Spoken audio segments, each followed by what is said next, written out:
welcome to today's cricket show. As we know, Australia is becoming a more and more multicultural place.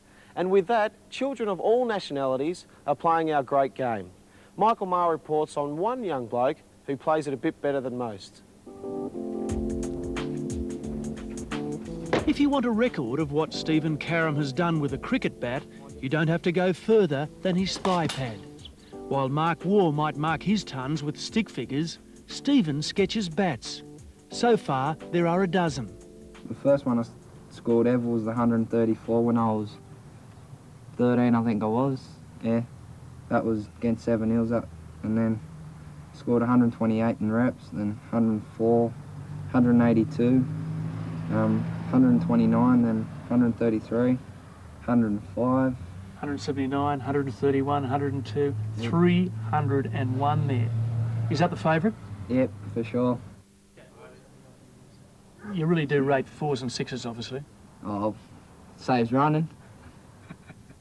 One of those centuries, the 131 not out, was scored in Guildford League's A-grade team. It's the level immediately below Sydney grade cricket. And for someone who's only just turned 15, playing up against a bunch of talented, mature players is no easy task. Do you think we might be watching him on TV later on? Oh, it's very possible. If he gets a chance. If he gets a chance. And he played in your team. Yeah, that's right. Be nice to be known. Last season, Stephen scored a total of 1,748 runs for his school, Club Guildford, and in representative duties. He also plundered 66 wickets. This year, he's already passed 1,000 runs, with an average well over 80.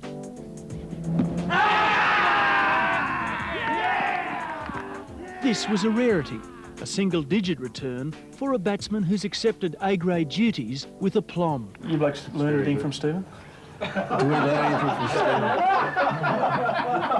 Stephen? Yeah, how to bat, yeah. He shows us how to bat. He showed us how to bat the first game. He got 130. So he's a very good player. That one will end up on the floor. If Stephen's life is swallowed by cricket, spare a thought for his Lebanese-born father, George. In his youth, George was more used to juggling soccer and basketballs. He's become a servant of the game. Do you want to throw down a few? I never played cricket all my life. What do you expect me to? No way. How do you expect him to become better if his father won't bowl to him? No, because this Come on, George. This is not my game. This is not my game. And I'm 58, don't forget.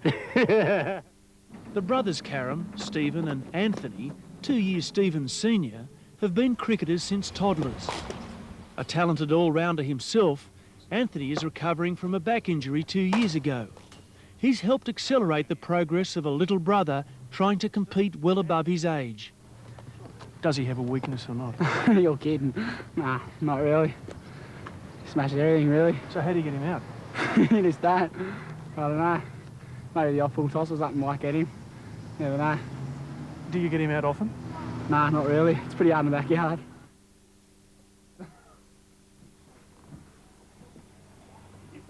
So do you do all the cooking in this house? Yeah. Not everything, because I'm not expert with cooking. I Boys, never cook all my life. boys, is he an expert or not? He's a gun. Great. Good cook. He does the job. Oh, yeah, you can tell. Look at his gap. A single parent for most of the boys' lives, George has seen his offspring take just about every prize on offer in the juniors. It all started in the front yard, with humble implements. What were you using for a bat then, Stephen? I don't know, I can't remember. It was that long ago. What was it? Anything, First anything. bat V100. A V100. That's That was it. the first bat. $50 from... $50 one. Well, probably wasn't even a cricket shop. No, I don't think it was. It's a sporting shop, I think. Yeah, they would have made No, it. we got it from Kmart, isn't it? Actually, yeah, I think it might have been, yeah. Kmart, yes. Yeah, I think it might have been, yeah. A Kmart bat. Yeah. Kmart. Do you think your dad has done a pretty good job of bringing you both up? Oh, yeah, Yeah. for sure. Yeah. Kind of working, cooking, cleaning, ironing, everything. Taking us to cricket.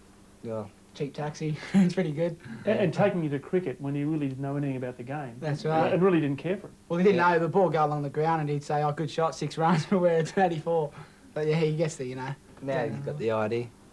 With this sort of family support, Stephen's gone about correcting the overuse of ink in the bottom right-hand corner of that thigh pad, the domain of unconverted 50s. When you get into the 80s and that, now it's a lot easier. Now that's when you should be hitting the ball a lot better than when you just started the bat, and before I just lost it up there. So it's mainly a mind game, is it, Stephen? Cricket, that's all it is. Just a mind game. It shouldn't surprise that the young batsman's hero is the Australian most renowned for the tenacity with which he protects his wicket. What do you most admire about Steve Waugh? Just his guts. He can come out and cop 100 balls on the body and just wouldn't faze him. And the bowlers he's facing, Curtly Ambrose and that, they send him down at him at like 150k and he's just in behind him. He's not scared of nothing. Never gives his wicket away. After nurturing Stephen's talent for 5 years, next year Guildford knows it's likely he'll graduate to top-level club cricket. And Parramatta is the likely destination. Those like Guildford's senior cricket secretary, Ray Williams, could be blamed for wanting to hold on to their charge. Sure, but isn't that what it's about? You know, if we can say, hey, that boy come from Guildford Leagues, that makes us real proud. And especially the coaches he's had from under-10s. You know, they've had a bit of involvement with him. End of a Test career. Ian Meckiff is no-balled 4 times in 1 over by umpire Col Eager for throwing. Australian captain Richie Benaud tells his bowler to finish the over any way he can. He will not bowl another ball in first-class cricket.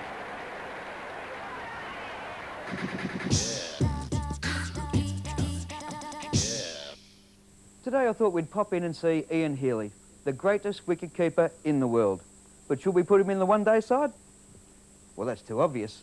Besides, don't want to wear him out. Hey, Els, what are you doing out here, mate? The game's starting. Oh, yeah, beauty. Just what I want to watch, Trev. Yeah, mate, come on. Come on. Actually, I've got a couple of loads of washing to do. Yeah, mate, come on. Come inside. Yeah, all right. Come on. Got a shot brilliantly field it. Go through it again. Oh, mate, I've got to say, I'm finding this hard to watch. I've got to say, mate, when I heard you out of the side, mate, I'm still devastated. It's unbelievable. Not to worry, mate. Mate, when Steve Waugh rang me and said you're out of the side, I just couldn't believe it. I mean, you know, I don't hold it against him, but fair dinkum, mate. You know, how you been, mate? You okay? I'm all right. I don't think I'm as good as my mother. She's having a few problems, a bit like yourself. So, right, did she have some advice? Yeah, she's seen someone, and yeah, she's coping all right this week. Tremendous reception there for Ian Healy. Australia A. Now, Yeah. At first, you probably would have thought it was a dodgy concept.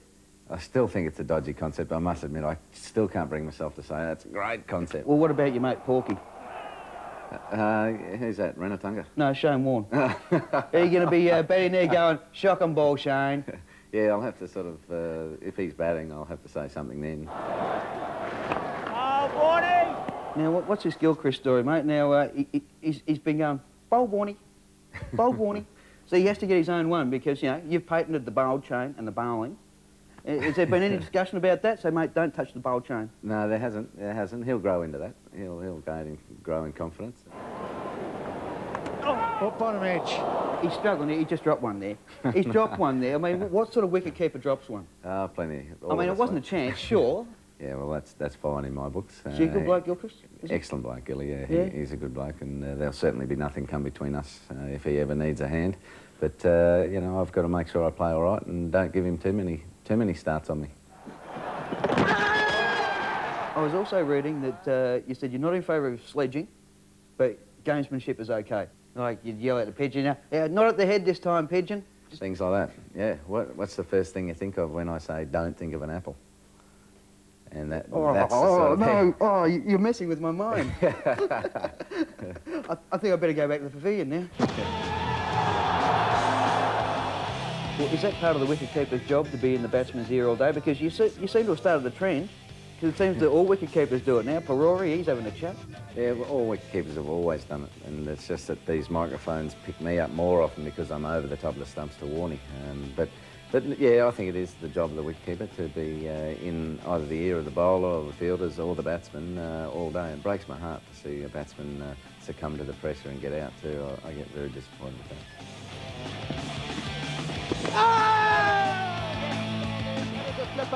Teddy, really good. I mean, you've kept up a brave face.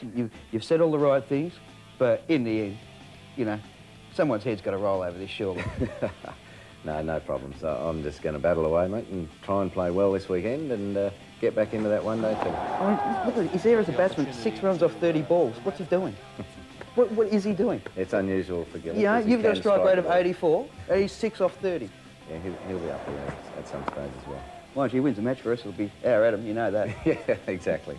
It'll blow over. Well, mate, you've been an ornament to the game, and you will continue to be. Thanks for your time today. And, mate, quite frankly, I'm getting sick of this. Do you want to watch a bit of Seinfeld or something? No, I'm okay watching it, mate, but I am You a sure? bit worried about you. No, let's Come on. flick it over. Chin let's up. flick. Where's the clicker? Get the clicker.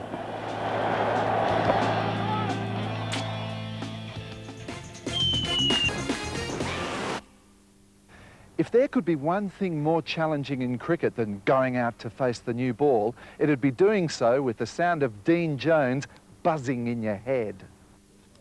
The batsman being wired up is Australian under-19 representative Ben Oliver.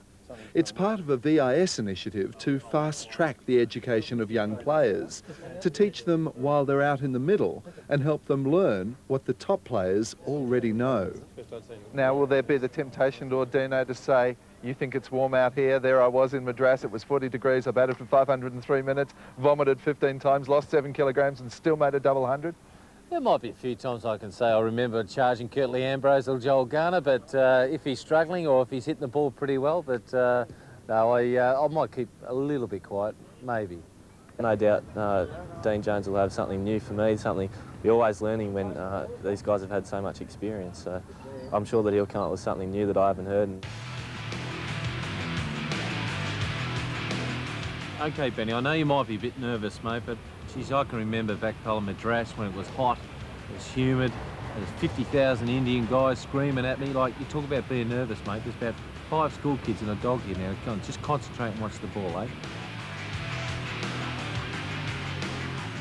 Now, don't answer back, just do your job. And you might just end up playing for Australia. You might almost be as good as me. Play 165 one days, 50-odd tests, play for Victoria, and play with idiots like Border, Merv Hughes, Shane Warne, maybe even drive a Ferrari one day. But Dino had some serious advice too, and the benefits were obvious. I've been told by Border that this guy bowls 2 bad, maybe 1 bad ball and over, so you don't have to look for balls that aren't there, right? So you're going to get it, so just soft hands and just wait for it. There might be 2 out of deep backward square with that guy how deep he is. Watch the length a lot more now, because if it's just short of a length and you can't get it, that's when you get it the soft hands and drop it a point for one, making sure you're backing up for once, right? So it's good stuff.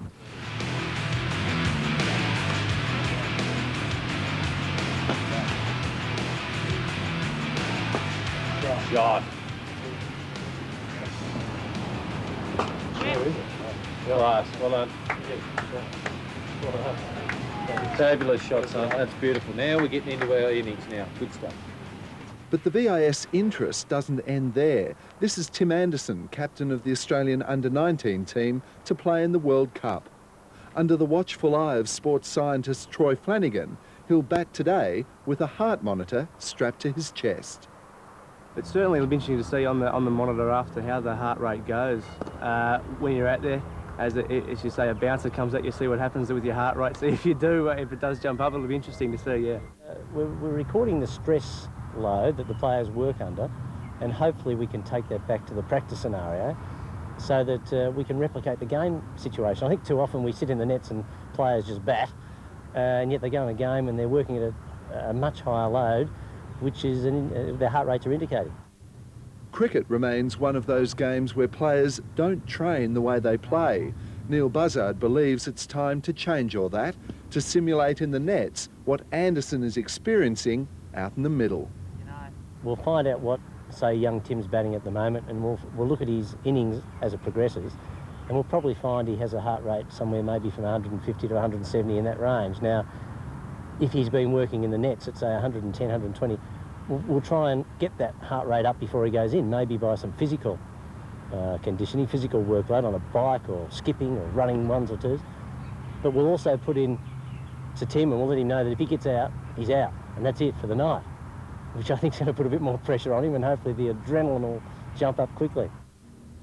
And while some traditionalists may shake their heads at heart monitors, microphones and earpieces becoming part of the kit bag, all this technology is only here to help. The game is a simple game, you've got to keep it that way, but at the same time we're always looking for the competitive edge.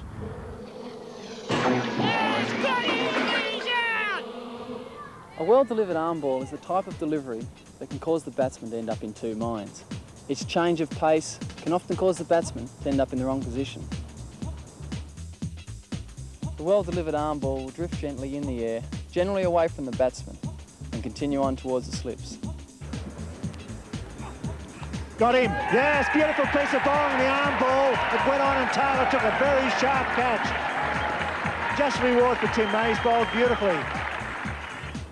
To achieve this, I try and pitch the ball on middle stump and take it away to first slip. My normal grip is like that. For my arm ball, I change it, and I use the main index finger to pull down on the seam and make the seam stay upright as it goes down towards the wicket and fade away to first slip. The spin imparted on the ball shall hopefully make it slowly drift across middle stump towards first slip. This action should give us the desired movement.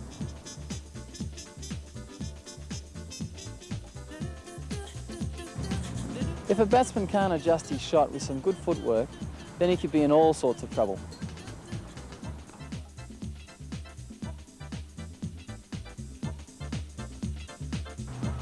And once again, the grip for the arm ball, you must use your index finger, pulling down on the seam, keeping the seam upright. She's a real tough ball to bowl and you're going to have to practice very, very hard to get it right.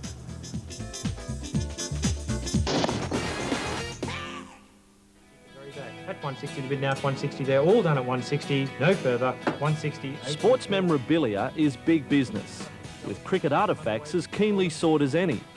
So when noted sports historian and author Jack Pollard put his collection up for auction last November, it came as no surprise to see a keen gathering of bidders. At 45 to bid now. Jack has devoted much of his life to sport, churning out book after book for more years than he cares to remember.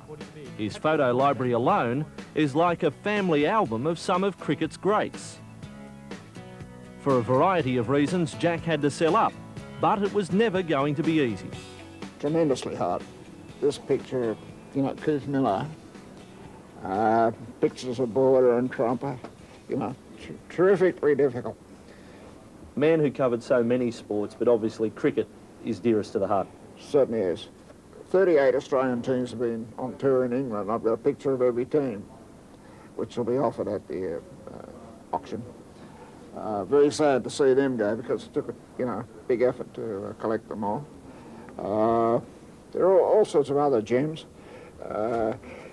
One of the first clubs in Australia, the Australian Cricket Club, they had a pub sign, which is just over there, and my kids gave it to me for a birthday, and I hate to see that go. But, you know, you've got to be a realist. The whole thing has been a great joy. And people often ring me and say, have you got a picture of Don Bradman doing so-and-so? Or Bradman being bowled in his last innings when he got a duck. I said, I got the whole 13 ducks. Tori, with an auction such as this one, is it possible to make a prediction on how things are going to go? You can come up with estimates which we publish in the catalogue, but it's very hard to determine really what the buyers will make of various things. And in particular with this auction, the large compilations of photographs, we've left them without estimates, because it'll be up to the buyers what purpose they're going to use them for, as to whether they're worth $100 or hundreds of dollars. Are they worth 10,000 to start them away? 10,000? The top item on auction night was Jack's collection of Wisden's cricketing almanacs, all perfectly bound, dating back to 1897. 9,500 to 720. It's okay. Tori said sell it, they're yours, sir. 9,500, 720. Jack, does a collection sort of happen with you, or did you set out to try and gather as much as you could? I'm not an avid collector. I've just accumulated material that happened to illustrate my books. If I did an instructional book on how to bowl, I would do, you know, a whole collection of Keith Miller and the great bowlers. And the whole business of autograph hunting has never appealed to me.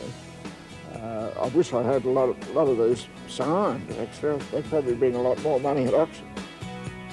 50's bid, at 50, 60, 70, at 70, 80, 90, at 90, 100, at 100, 110, 120, 130, 140. Come the end of the auction, and not one book or photo had been overlooked.